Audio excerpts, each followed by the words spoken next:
Hello दोस्तों, मेरा नाम है रियो और मेरी इस कहानी में आपका स्वागत है। एक दिन क्लास में जब टीचर पढ़ा रही थी, बाकी सारे बच्चे ध्यान से सुन रहे थे, लेकिन रियो का मन कहीं और ही भटक रहा था। अचानक आसमान में चमकते रंग दिखाई देने लगे और उसके सामने खूबसूरत यूनिकॉर्न दौड़ते हुए आ गए। लेकिन तभी अचानक टीचर की आवाज आई और रियो चौंक कर अपनी सीट पर वापस आ गया। बाहर जाओ अब। मुझे क्लास से बाहर कर दिया गया।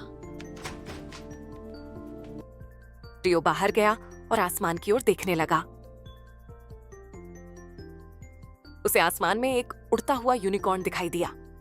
रियो उसे देखकर हैरान भी था और बहुत खुश भी।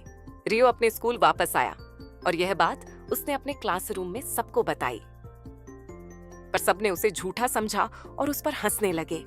टीचर ने उसे बाहर निकाल दिया। वह रास्ते से अपने घर की तरफ जा रहा था, तभी उसने आसमान में फिर से वही यूनिकॉर्न देखा। मुझे फिर वो यूनिकॉर्न उड़ता हुआ दिखाई दिया। उसने यूनिकॉर्न का पीछा किया और उसे समझ आया कि वह यूनिकॉर्न उसे कुछ दिखाना चाहता है, इसीलिए रियो उसके पीछे चल पड़ा। उसने देखा कि वहां एक जख्मी यूनिकॉर्न थी जिसके पंख टूटे हुए थे। रियो उसके पास गया और उसके पंखों को छूकर देखने लगा। वह सोच ही रहा था कि मैं इसकी मदद कैसे करूं।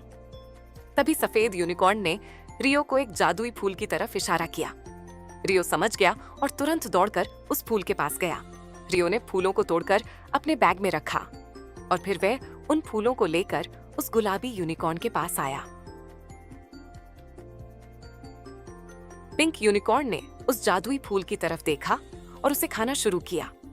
जैसे ही उसने वह फूल खाया, उसके पंख एक बार फिर से चमक उठे और वह बिल्कुल ठीक हो गए, पहले से भी बेहतर।